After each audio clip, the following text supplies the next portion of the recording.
What did you say? January 18th? Yeah, that was when the episode posted. So it could have been that night. 17th or something, probably we recorded. It's May 5th, and we are recording the next episode. Happy Cinco de Mayo, everyone. Cinco de Mayo, episode 106 of Dimes on Duval, presented by Nerdy Nuts. Get 10% off your Nerdy Nuts purchase with code DIMES10. I got Mike here with me. We are just doing a duo episode because we just needed to get something back out there. It's been so long since we've recorded. A lot of things have happened in this city, in the NBA, and everything. Elisa's calling me right now. Like, I'm sure she's probably talking about the Magic real quick. You know, I know how much she cares about them, but we got a lot to talk about today. So I say, why don't we just get started and start talking Magic basketball? The game ended, 5 minutes ago? And so I think it's fresh on our minds. For those of you that don't care, I'm sorry. You're going to have to listen to some Magic talk because our Orlando Magic finished the season 47-35. They got their 50th win in this series, technically. Lose to the Cleveland Cavaliers in 7 games. This Cleveland Cavaliers team that tanked on purpose at the end of the season so they could get this matchup had to battle us game in and game out. The final score of this game was 106-94.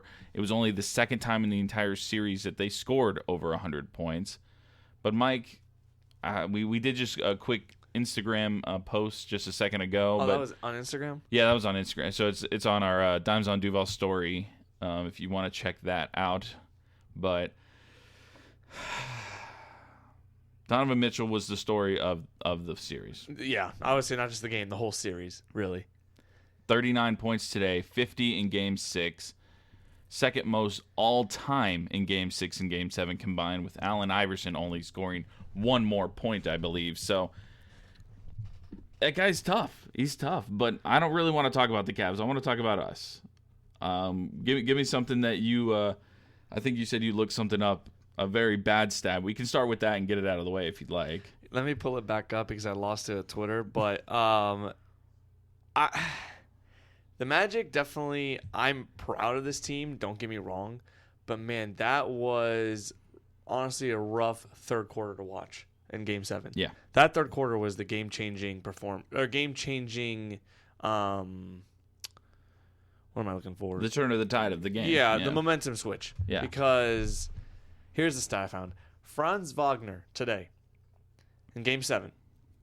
6 points, 1 of 15 from the field, which equates to a 6.7 field goal percentage, and 0-5 from three-point land. The worst field goal percentage in Game 7 in NBA history with a minimum of 15 field goal attempts. Like, everyone's going to rag on him. I kind of ragged on him during the game. You kind of pointed out, like, it's his first Game 7, like, first playoff series. Cut him some slack, which I am going to cut him some slack. He's 22 years old. He will step back up. He's been playing really well since we've drafted him 3 years ago, I'm sorry. But, man, it's just so frustrating because the Magic were so close to stealing Game 5, and they could have just finished the job in Orlando, but they didn't. And this is a game that allows the team to get their playoff scars. The Cavs got bounced last year by the Knicks because they didn't have the experience. They got destroyed, right? Yeah, they got wrecked by the Knicks, yeah. I think they won in 6 games or 5 games. I can't remember. So the Cavs learned from that, and then they rebounded really nicely against Orlando. I'm hoping Orlando got their scars, their playoff scars from today, from this series, and uses this series as a tipping point to what they need in free agency and in the draft. Almost said the Jags. The Magic need shooters badly. Yes. This is a great tweet from Chris Vernon, who is he's a podcast co-host for The Ringer, and he also has a show in Memphis. Yeah, The Mismatch. The Mismatch, yep. I listen to them religiously. Really thoughtful for Franz to honor Tobias Harris with his play today. Because Tobias Harris is also a no-show this playoffs. And it kind of is accurate. He's going to get ragged by the national media. And he also says that youth and inexperience showed when Orlando got punched in the mouth. Donovan Mitchell turned up like a huge star has to. These are the scars for Orlando. We'll get so much better from it. My biggest takeaway, And I ran into someone in my neighborhood yesterday when I was taking out the trash. He said, "Do you think you're going to win tomorrow?" I said, "Honestly, my goal is just to get to the second round. But honestly, it's been a successful season. We avoided the play-in. We won the division. Mm-hmm. We had a chance. We were at number 2 in the East down the stretch. Yeah. And we obviously faltered, but we were at number 2 with 2 weeks before the season ended. So Yep. the future is bright in Orlando. And I don't know if you're going to agree. I think you will agree with me on this. I have never been so glad to be wrong about a player in a Magic uniform than I was when we drafted Paolo Banchero. I am so glad you did not post that video of me and you not being a fan of that pick. We were on the fence about it. I was not a fan of the pick. I did not want Paolo Banchero in Orlando. I wanted Jabari Smith. Jabari Smith's been solid recently before the playoffs started, but Yeah. for Houston. But Paolo is him. He is setting franchise records at 21 years old. Yep. All I gotta say is kudos to the Magic. Tough series. You learned a lot from this playoff series, and now just go attack those weaknesses in the offseason.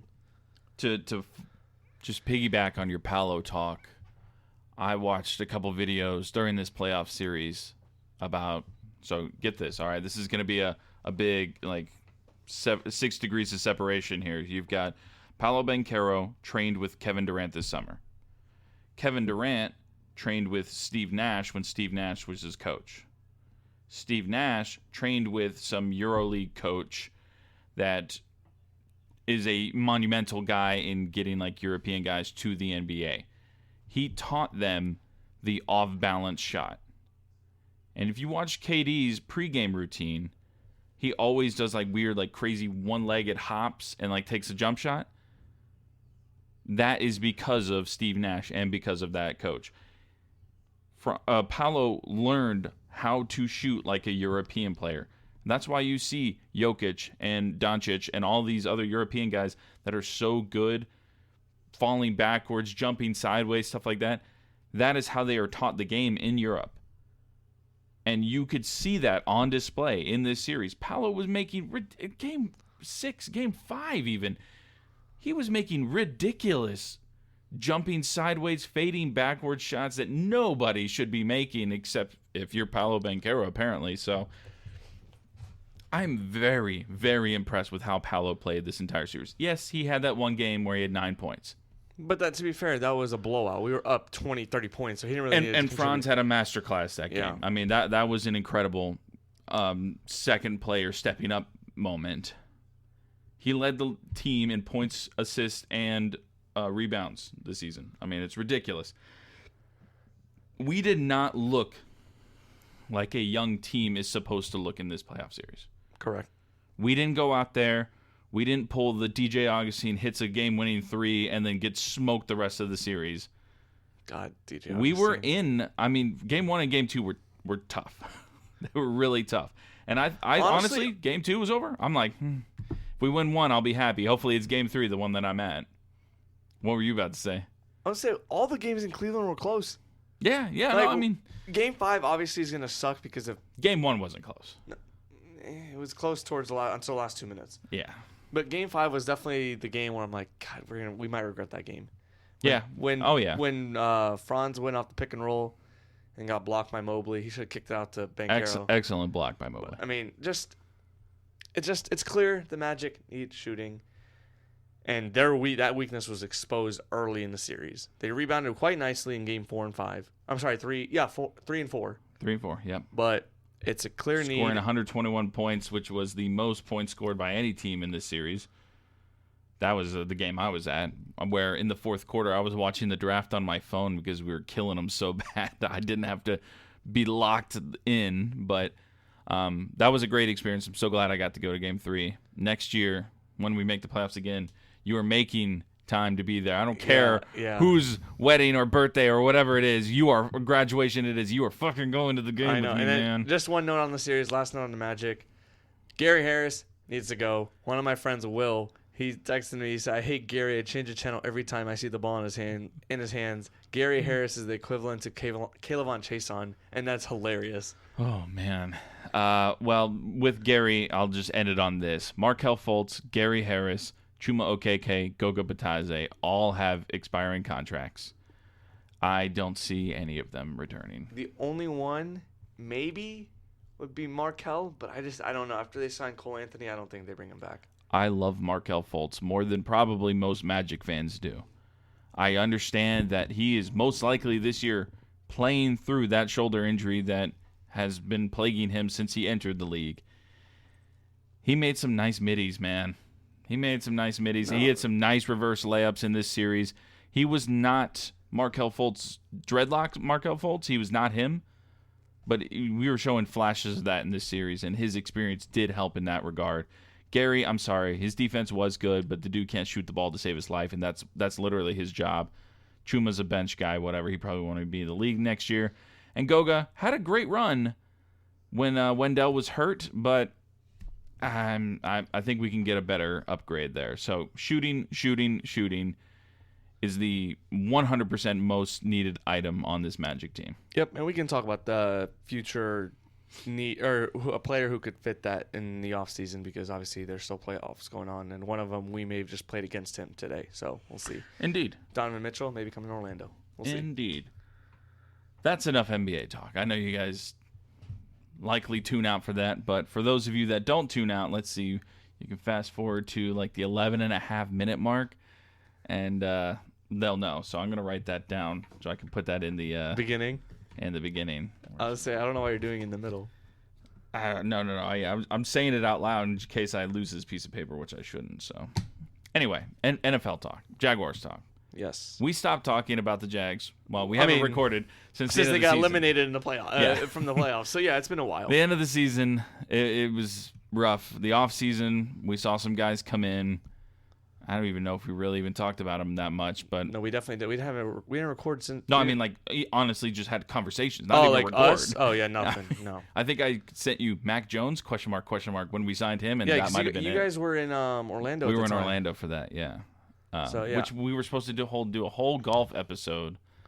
Man, that would have been some pretty good content because we had some pretty cool stories from that. But let's talk about the draft, shall we? Okay, yeah. You want to talk draft? 3 guys from LSU in the first 4 rounds. Kind of funny. Brian Thomas Jr. is obviously the headliner of the 23rd pick, wide receiver out of LSU. Some people say he might have been the best wide receiver in the league if he didn't have another guy in front of him on his own depth chart. How do you feel about the pick, Mike? You know, it's funny. Obviously, I don't know if I haven't talked about it since. I went to Detroit for the draft because my fiance lived in Michigan. And as Keith is slurping the water, I'm sorry, man. My straw is terrible. I got to just take the lid off. I'm so thirsty. No, I went to the draft, and when the Jags traded back, I was like, I left. I didn't stay in the cold. It was like 40 degrees and whatnot. Anyway, that's besides the point. I wanted a cornerback because there's no corner on this team outside of Tyson, I believe, after this year. I think I may be wrong on that. I don't know. That's what I saw. Or maybe I read it somewhere. Or maybe next year. I don't know. Anyway. Like on the roster. On like on the payroll. On the payroll for next year. Gotcha. So I was a little disappointed when we did not take corner because I didn't think receiver was as necessary as maybe some people did. But I can see why they took Brian Thomas. Brian Thomas was a stud last year in 2023 for the LSU Tigers. He did have 17 touchdowns last year. Yep. Who I think he led the FBS. I think he left the FBS in touchdowns. He's definitely a burner. He's got some speed. He got a 4.33 40-yard dash. Pretty damn fast if you ask me. He's definitely about 6'3". I think he's definitely a go-getter kind of receiver. I feel like he's a corner receiver that can go and get a jump ball in the red zone. So I do like that aspect of it because we don't really have a taller receiver. Christian Kirk is a good slot guy. Same with Gabe Davis. But I do believe that Brian Thomas has got some speed and he's also got some height to go and get those jump balls. Because I believe let me check his 40. I'm not sorry, it's 40. No, it's 40. I'm sorry. I said it's 40 earlier. His vertical jump, 38.5 inches. So it's a pretty high jump. So I do think Brian Thomas will be good. Now it's going to be interesting to see, was it because of Malik Neighbors taking the attention away, which is why he got 17 touchdowns? or is it because of like him actually getting open without extra help covering him, but covering his teammates? So it's gonna be interesting. The Zay Jones effect. Yeah, exactly. For Calvin Ridley, ironically, who Brian Thomas looks like was drafted to replace. So I'm okay with the pick. My favorite pick, and I'm gonna be a homer here, was the Jarrian Jones pick. I love the Jarrian Jones pick. I honestly am a little surprised he went down to the third round. I thought he was an absolute stud. He's a good run stopping defensive back. He's got that mentality like, I'm not going to lose a battle, so he's going to go up against against the receiver and get in his face. I think he's a very good player. I think that he got underrated coming out of college. I think it's because he's a little smaller corner. I believe he's like, 5'11", or maybe 6 foot? He is 6 foot. 6 foot. Listed 6 foot. So really 5'11". Yeah. So really 5'11". So I think he's a very good player. He played really well in Tallahassee. He definitely is going to be a good nickel corner for us, I think, to start off. And then he'll eventually, I think, take over the number 2 spot, because I think it's going to be Campbell, Darby, and then Jarrian Jones. But you also got Darnell Savage. Where are you going to put him in? So it's going to be very interesting with the defensive secondary, but I do like the Jarrian Jones pick a lot. So, but that's just, I don't know. I just love Jarrian Jones as my favorite pick of the draft. Yeah. Well, I'm looking at the corners here. Make sure I'm looking at this right. You got Campbell, free agent year is 25. Darby, 26. Buster Brown, 26. Tavon Campbell, 25. Whatever his name is, 25. Gregory Jr., 25. So I'm right. It wasn't 27. Campbell that's the only one. It's actually Darby who's available in 26. So next year, Campbell's a free agent. Yeah, but Darby's 30. You look at that. Exactly. And Campbell's going to get an extension, I'm thinking. Campbell's 31. Wow. I didn't realize that. Who? Tavon Campbell. Oh, I thought you said Tyson Campbell. I was like, No. Tyson Campbell's only 24. Yeah. So why do we have 2 T Campbells? Whatever. So, I think Tyson's going to be – we got to re-sign him this offseason. I don't think you let him play because you don't want to have another situation with the Josh Allen effect. No. We can't have that because that already bit us in the butt this year. Yeah. So, and we have not talked about it since, but congrats on Josh Allen's new contract for him. Yes. So. Yeah. God, we're so far behind. Yeah, we're a little behind. We also declined Mac Jones' 5th-year option because we know that cares so much. Yeah. So, I mean, I like the draft picks. Good replacements for – the thing is you can't draft replacements for the players you lost. You got to be able to you got to load up, double down on certain things. I just don't like the way the structure is being built by Balky. Yeah. Like, you lose a player, shit, we got to replace him in the draft. And it's like, we're trying to help your team. You're, like, hurting yourself by letting players walk to replace them later on in the draft. I don't know. I agree. No, that's why I'm glad we made some moves this offseason to bring some guys in, like Eric Armstead and stuff like that. That's what we should be doing, but instead we always rely on the draft. And you mentioned Clavon Chason, and I just looked back. Somebody posted something about that 2020 draft, and it was an atrocious draft. It might be the worst draft I think I've ever seen. Yeah, and Jags took 2 busts. 2 busts in the first round. That was Dave Caldwell's final draft. Yes, it was. But speaking of bulky, such a bulky move to draft a running back, even though we do not need a running back by any means. Yeah, I don't. Keelan Robinson, Snoop Connor. Then we got Tank Bigsby. Like, what are we doing with these running backs? They all suck. They all just sit there and fumble the ball. Grant, I don't know how Keelan Robinson's going to do since Texas did run the ball a lot, so we'll see how they do because they did have Jonathan Brooks leading the way, and before that was Bijan Robinson. So I don't know. We'll see. Yeah, bring in and drafted a kicker this year. We usually bring one in as an undrafted free agent, but we draft Cam Little. We signed Joey Slide 2 weeks ago. We cut him right after we drafted him. So Riley Patterson's still. I don't know if Riley's still on the practice squad or. I think he's on the active roster right now because we don't have a kicker, and it's going to be him versus Cam Little from Arkansas, who had a pretty good leg. I mean, he was kicking. He better win the job. He was kicking 60-yard. Cam Little better win the job because he just wasted a 6th-round pick on a kicker if he doesn't win the job. Yeah, well, that must be high on him in that regard. So, got to give him that. Let me just look through the transactions real quick. I know you mentioned it. R.I.P. Zay Jones. I mean, he's not dead, but like he's not on the team anymore. So why do people say R.I.P. to when someone gets cut? I don't like that. I liked Zay. I mean, we mentioned him earlier. I understand. But also, I mean, you can't have your 4th receiver making $11 million, but still stinks. Good guy. Love the city. Well, I don't know about a good guy. Hold on. We don't know. Okay. Minus the one incident earlier this year. We don't know late last year. We don't know what the actual thing happened, but Well, okay. outside of that, let me back it up then. Love the city. okay, he did love the city. Yeah, He commented on Instagram, on Twitter, and everything, like talking about how he loved Duval so much. he loved Duval and the Jags fans in London, which I was. Yeah. He gave a lot of shout outs to the London fans, which is pretty cool. appreciate. I'll say that because some people don't really care for London. So I agree. We exercised the 5th-year options on ETN and Lawrence. You got to get the Lawrence deal done, I think, first and foremost. I think Lawrence is a top priority. I don't know. No, I think he's the most important reason. I go back and forth on that. Through 3 years, he's only shown 1.5 good years. Okay. So I think you can wait. No matter what, the quarterback's going to reset the market. So you do it now or later, you're going to reset the market. Mm-hmm. So, I mean, it might be better to do it now because then let someone else beat you, like Tua Tagovailoa. You got Joe Burrow. Joe Burrow already signed his deal. But yeah, no, that's why I wanted to do it now before somebody else gets a bigger deal and he expects to make more than them. And did Joey I don't know sign if his new contract? I don't know if he would deserve that, but oh yeah, Joey. Yeah, Joe. 5 for $275. Holy tits. Yeah. That might need to be censored because, wow, I forgot that was a big contract. So, wait, Joe Burrow is 2020 draft? 29.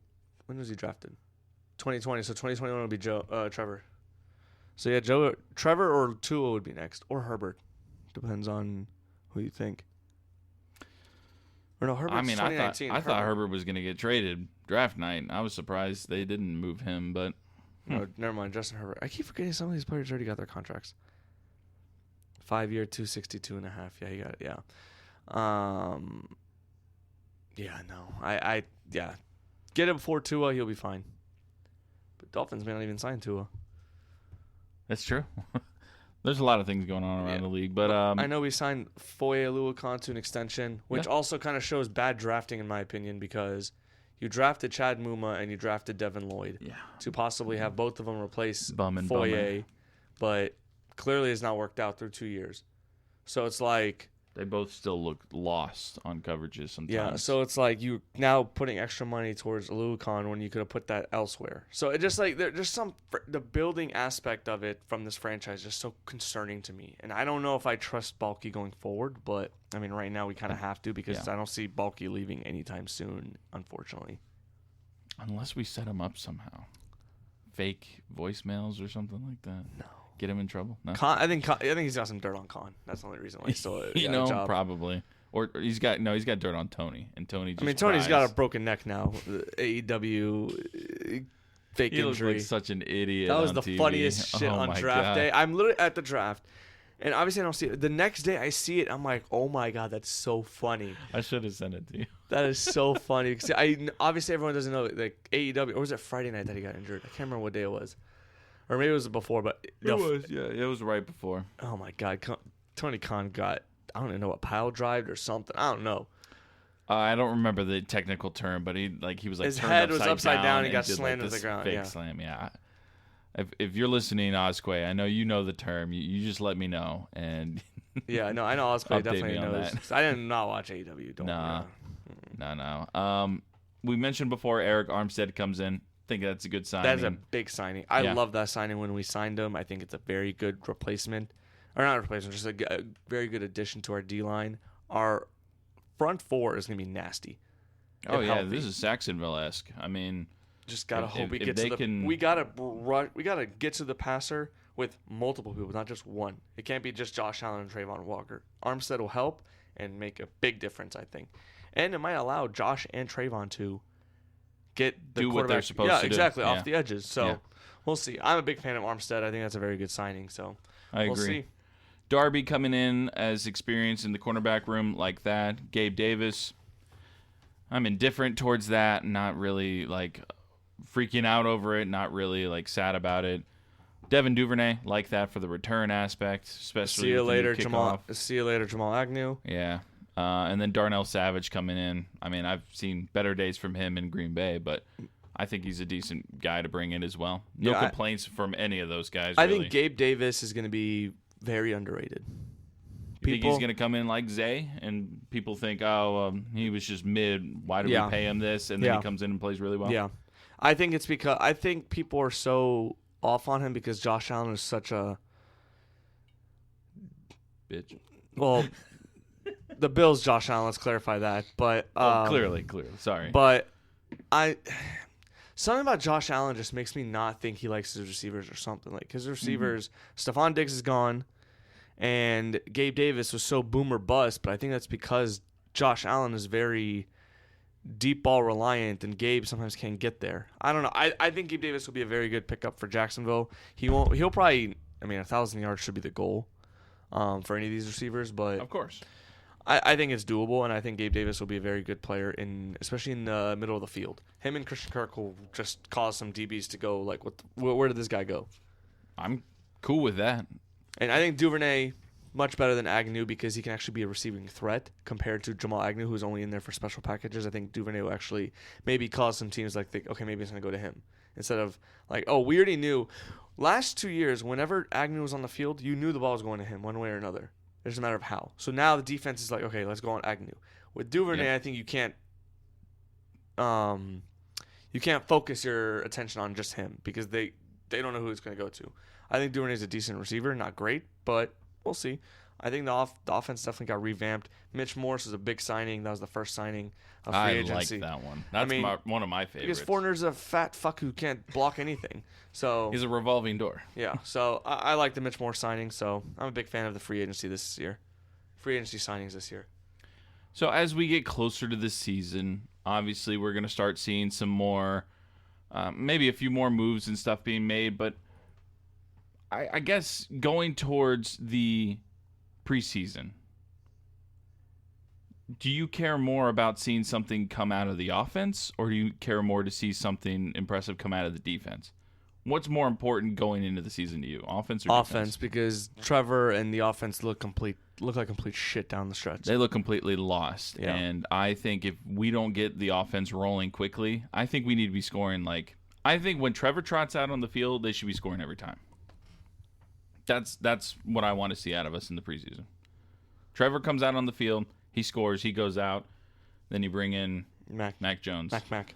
The hometown boy. Yeah, I think offense is under more scrutiny this year just because defense got a new defensive coordinator. So they're like, okay, maybe that'll replace it. But offense, Press Taylor is on the hot seat, I think, and so is Peterson. I don't know if the Jags somehow miss the playoffs next year.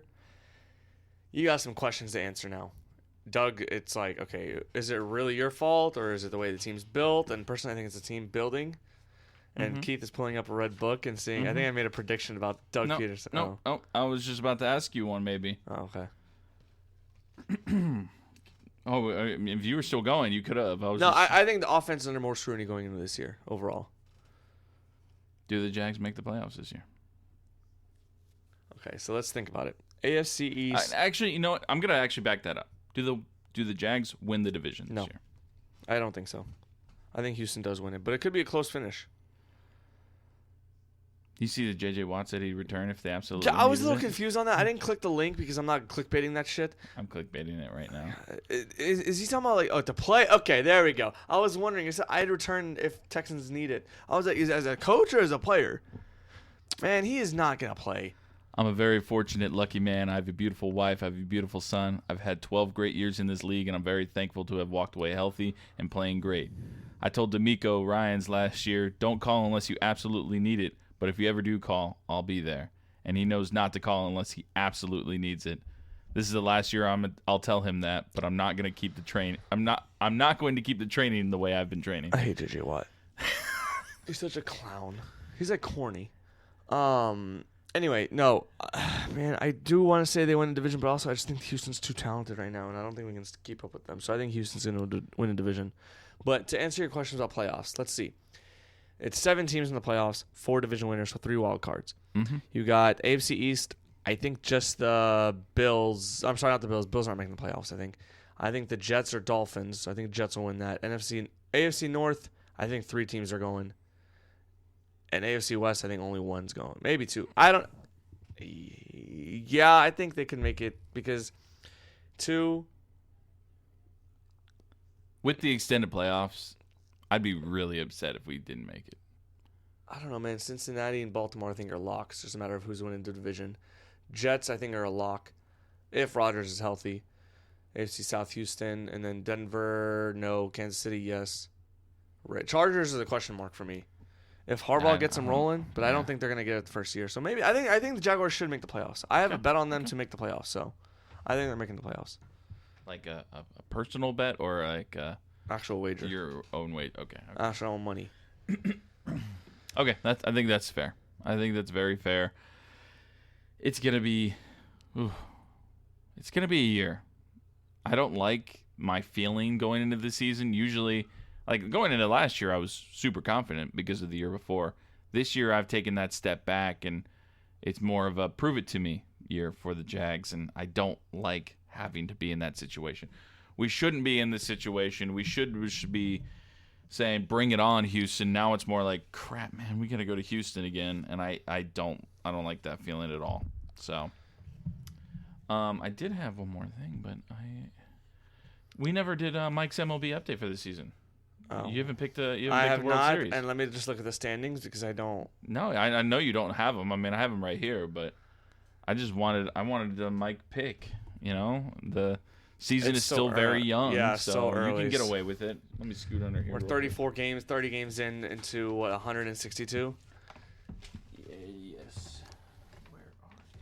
There's my note. Okay. All right, let's see. Let's go. God, I want to be. Who did I pick last year? I never remember, dude. I think I thought I wrote it down in Was here. Was it the Rangers?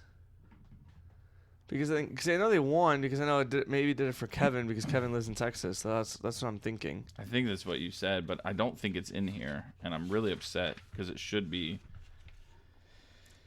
Let's see, Mike. Mario Cristobal fired by the end of 2025. That is very possible. Yeah, I don't see it in here. Damn. So I don't know what it was. All right, give me the. Did I write it in here? Oh, I know what it was. It was Diamondbacks over Yankees. Oh, that's right. Yep. Because Diamondbacks were playing. They played the Rangers, and the Rangers won. Yep. It was Diamondbacks over Yankees. Okay, I got one of them right at least to make the World Series. The Yankees choked as usual. Let's see. I'm gonna give me the Rangers against the Texas Rangers, who are 18 and 16 right now. Going back. Let's do Rangers Cubs. Change it up. Cubs, the 20 and 14 Cubs. Whew. Can you give me a Cubby? You know any of the Cubs? No. Do you know any of the Rangers? Oh shit! Kevin told me the name of someone. Is there a pitcher named Sale on them? I don't know. You talking about Chris Sale? Yeah. Yeah, no. Oh, he's not there. Josh Smith is their best batter right now. Adolis Garcia, that's what Adolis Garcia is probably their best guy. Going to the Cubs. I have no clue. Let's see. Yeah, I don't even know these guys' names. Nico Horner and Christopher Morrow. Nico Horny? I really don't know those guys. There is a guy I know on the Cubs, Dansby Swanson. I know his name, and Cody Bellinger, but yeah, that's my pick, and I'm gonna go with the Rangers repeating. Rangers repeating. Hey, honestly, it's not a bad pick. They're off to a slow start. They got some guys hurt. Max Scherzer's on their team. Nathan Eovaldi, another good pitcher. John Gray, Kevin told me about too, because he went to a game the other day. Okay, yeah. Wyatt Langford is day to day. Kevin's getting into baseball slowly. I mean, when you're in a city that has it, like that, I totally understand it. Yeah. Book it. All right. Here's my bold prediction. Oh, God. And this is going to take a long time to come true. We might not even be podcasting anymore. But in the next 3 years. So by this time, 2027. Yes. Okay. So by 2027. By 5/5/2027. Unless you're being very specific. That's fine. 5/5/2027. Orlando will have a baseball team. Wow. Why do you say that? I just think I have done some research. I talked to some guys in Orlando when I was at the game the other day, and I feel strongly that that we will have a team. I think Orlando is the most logical place for if the Rays can't get a deal done on their stadium. Yeah, I think the Rays are going to be out of Tampa Bay soon. Move to Orlando. It would make sense. It's not far. They've got the space for it. Do you think Jacksonville ever gets another team besides the Jags? NBA or NHL or even Not MLB? not until they figure out the downtown. Fair enough. I think the only thing that we might get is if the Armada just keep moving up, but I don't even see that because they're getting that new stadium. So I would love to see another pro team here in Jacksonville, but I don't know. Well, I don't know. yeah, keep your fingers crossed. That's the hot take that I'll end the episode on. Thanks for coming over, Mike. Yep, I got to go search some houses. Yeah, it sucks that we had to watch the Magic lose, but you know what? It was a great season.